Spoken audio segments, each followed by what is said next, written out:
pessoal, boa noite. É, a gente agora vai falar na aula 7, que é sobre arte na Idade Contemporânea. Eu fiz algumas modificações no programa, mas está valendo ainda, porque tem muita coisa para ser dita, então eu estou indo aos pouquinhos, né? Hoje eu vou falar de duas frentes aí na história da arte, que é o neoclassicismo e o romantismo, né? Eu preferi fazer dessa forma porque o classicismo e o romantismo, na verdade, eles dialogam entre si, né? E o que seria esse neoclassicismo? Vou mandar aí textos e resumos para vocês. O que vocês acham em Wikipedia? Eu também retirei muita coisa da Wikipedia e tem bastante coisa sobre romantismo, tem documentário, tem aulas de outros professores que vocês podem acessar.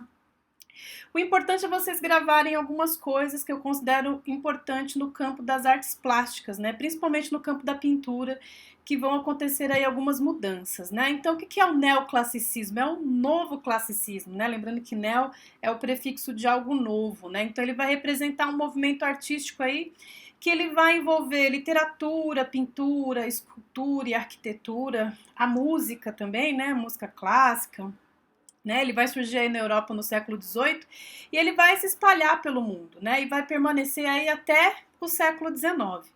E ele vai receber esse nome porque os artistas neoclássicos, eles vão se basear nos gregos e nos romanos, então vai ser uma retomada. Então, lembrando, a gente teve o Renascimento, aí depois veio a escola barroca, né, que é o exagero, que é aquele quadro cheio de tensões. Então o neoclassicismo ele vai buscar se contrapor a esse movimento de exagero, desses tons fortes nos quadros, né, e dessa complexidade do barroco. Ele vai surgir aí no âmbito de várias transformações na sociedade, né, em plena revolução industrial, né, e o iluminismo na era da razão. Então vai ser um movimento aí que vai valorizar muito essa questão da razão, da consciência, né, a valorização de um passado histórico, e vai aí se basear nesses ideais iluministas, né, e vai se opor ao barroco. Vai trazer muitos temas mitológicos à baila, né, do cotidiano, né, e também vai trabalhar muito com essa questão do racionalismo, do academicismo, e vai também buscar o equilíbrio nas formas, né? Então, na arquitetura vai se buscar também o equilíbrio, nas pinturas também. Fiz uma parte só com imagens de pintores neoclássicos, né? E porque eles vão buscar essa simplicidade e ao mesmo tempo vão idealizar essas formas, né? Vai buscar também o uso da proporção, da clareza e algo que é bem característico desse período neoclássico, que é a questão da imitação da natureza, né? A natureza aí também vai começar a ser o objeto aí dessas pinturas neoclássicas. Lembrando o seguinte, que o artista ele também ele não vai pintar pura e simplesmente a realidade, ele vai idealizar essa realidade e ele vai colocar isso na tela dos seus quadros, né? Tem vários artistas aí que podem expressar o neoclassicismo. Eu coloquei um deles aí, que é o grande pintor aí do neoclassicismo, que foi... Ai, vou fechar aqui porque tá um barulho, tá? Então, o que vai acontecer? Tem o Jacques-Louis David. Jacques-Louis David ele foi o pintor da corte de Napoleão. Então ele vai pintar o Napoleão também totalmente idealizado, vai criar cenário. A gente vai ter o Ingres, que vai pintar as banhistas, né? Então vocês vão ver lá os corpos das banhistas. São corpos que têm essa questão anatômica muito presente, assim como nos renascentistas, mas vai ter essa questão do ideal, né? Então, geralmente vocês podem ver uns corpos mais alongados, assim, sabe? Meio pescoçudos também, porque ele tem uma dose de realidade, mas tem uma dose de que ele apresenta o corpo como ele gostaria que o corpo fosse apresentado. Não sei se me fez entender. Quando vocês virem as imagens, vocês vão entender um pouco melhor. Na arquitetura, como eu estava falando, que também vai ter uma grande influência aí neoclássica, A gente vai ter essas fachadas, cúpulas, que hoje em dia também, esses prédios, principalmente aqui em lugares nobres da cidade de São Paulo, como Itaim Bibi, tem essas coisas horrorosas, neoclássicas, né? Eu já estou julgando aqui, porque eles tentam mimetizar essa arquitetura, fazem aqueles prédios, né, com os frontões, assim, com algo, tentando limpar essas coisas muito mais rebuscadas, mas ao mesmo tempo você sabe que é e não é, que aquilo é uma coisa contemporânea, mas que está mimetizando um passado, né? E vai mimetizar muito essa funcionalidade nas construções, né? Lembrando que aí Napoleão ele quer deixar suas marcas na cidade, então lembrando que a arquitetura também tem a ver com isso, é deixar suas marcas de poder e autoridade nos planos públicos, né? Então vocês vão ver aí vários arquitetos que vão projetar prédios e grandes fachadas, como os portões de Brandemburgo, por exemplo, na Alemanha. Vocês podem procurar e dar uma olhada aí. Então guardem isso aí do neoclassicismo, que é um retorno aí aos clássicos dentro dessa revolução que está acontecendo aí, do iluminismo, da revolução industrial, e vai trazer, vai retomar esses conceitos, tudo bem? Sobre o romantismo. O romantismo, ele é um movimento muito extenso, né? O neoclassicismo e o romantismo, na verdade, eles não vão se diferir muito, né? Mas vai ter um momento em que o romantismo ele vai surgir aí nas décadas aí do século XVIII, XIX, né? E vai até os fins aí do XIX.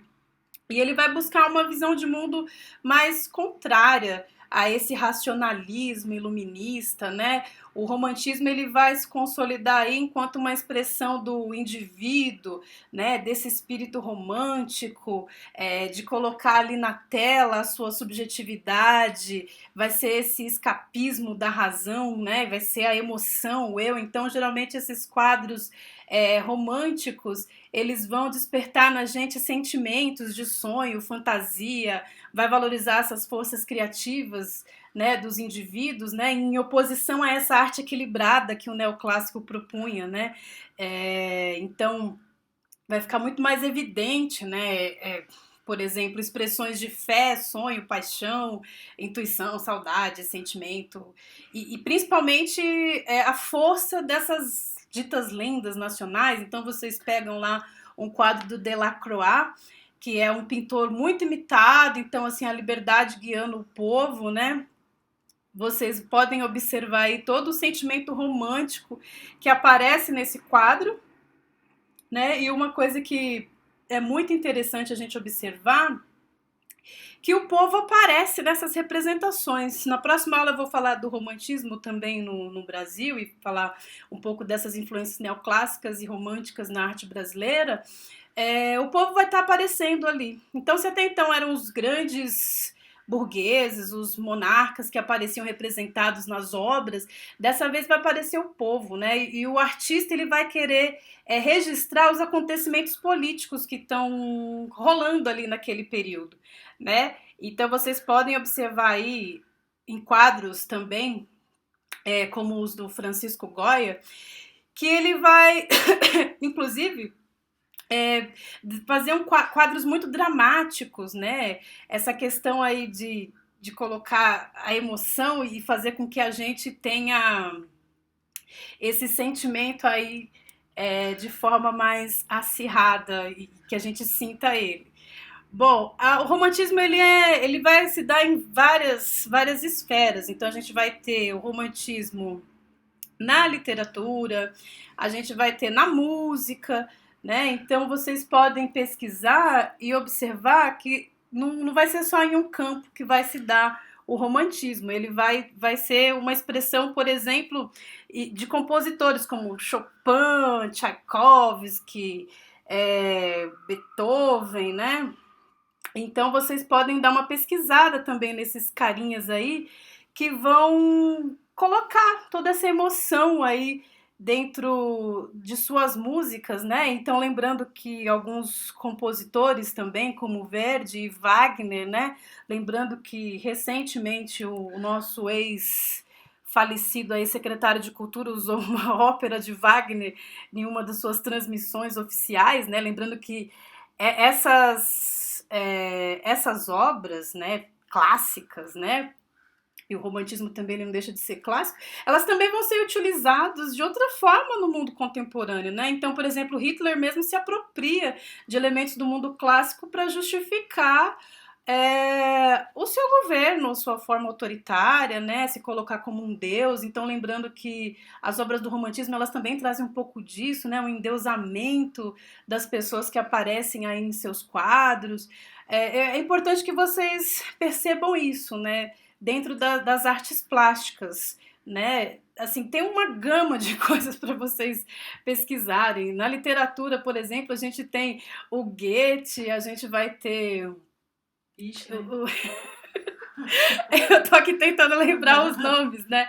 Então a gente vai ter várias pessoas que são expoentes aí dessa cultura, que vai trazer muito forte, lembrando que o século XIX vai ser um século da transformação, vai ser o século em que a ciência moderna ela tá se consolidando. Então a história, a psicologia, né, a geografia, todas elas estão ali se colocando e o artista ele vai direcionar mesmo, né? O nosso olhar sobre o mundo, né? Vai começar aí se o artista ele experimenta a realidade, ele vai querer através da sua arte transmitir aquilo que ele vê como ideal, né? Então, lembrando que o romantismo, uma das características é essa, esse idealismo, esse sentimento. Você pega uma tela do Turner, mesmo que a tela seja só uma paisagem, vocês conseguem observar ali toda a emoção que é o mar revolto, é a luz. Então, assim, já não tem uma centralidade como nos quadros clássicos, não tem equilíbrio. Então, assim, você vê que o romantismo ele acaba, na verdade, abarcando um pouco de barroco, um pouco de clássico, porque esses pintores, eles não deixam de estudar anatomias, cores, né? Lembrando aqui a questão da tinta a óleo, né? A tinta a óleo é uma tinta que se preserva muito ao longo do tempo, é uma marca, então quem pode ser pintado com tinta a óleo vai ser aí visto pela posteridade, né? E, bom, enfim, o que eu queria dizer é isso. Vou mandar aí os textos, os resumos. Fiquem à vontade para vocês pesquisarem outras coisas. Tem muita aula, muito texto, filmes que vocês podem ver sobre o romantismo, tá bom? E sobre o neoclassicismo também. Eles são, na verdade, movimentos muito imbricados.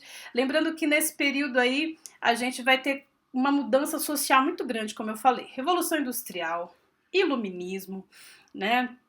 A consolidação das ciências aí na primeira metade aí, e segunda metade do século XIX. Então tudo isso vai mexer muito com a sociedade e as artes elas vão se mostrar de uma forma diferente, né? Nesse sentido de não vai ser mais uma arte da clausura que estão lá dentro das igrejas, não vai ser aquela arte do faraó que vai estar só ele lá representado. Então, assim, a arte ela vai começar a se expandir, mas não se esqueçam, a arte ela se expande para o povo, mas ela não deixa de ser uma arte burguesa. A arte ela é burguesa, gente.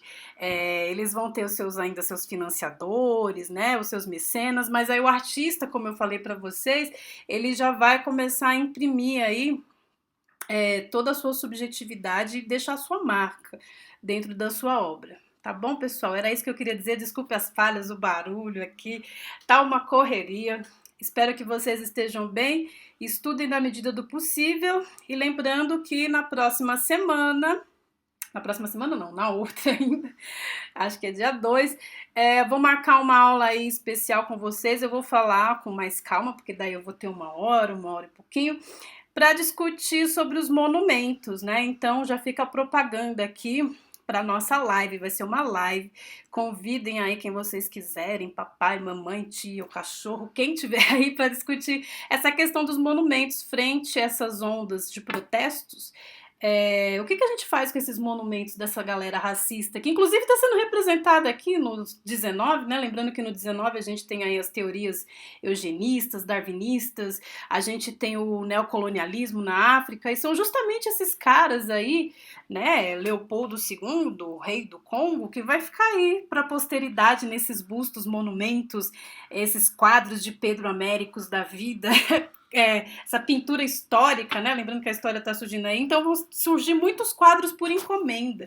Não necessariamente um quadro está sendo pintado ali no exato momento do acontecimento da Revolução Francesa. São quadros por encomenda. Então eu vou falar um pouco sobre isso, essas mudanças aí de paradigma na história, e falar um pouco desses monumentos.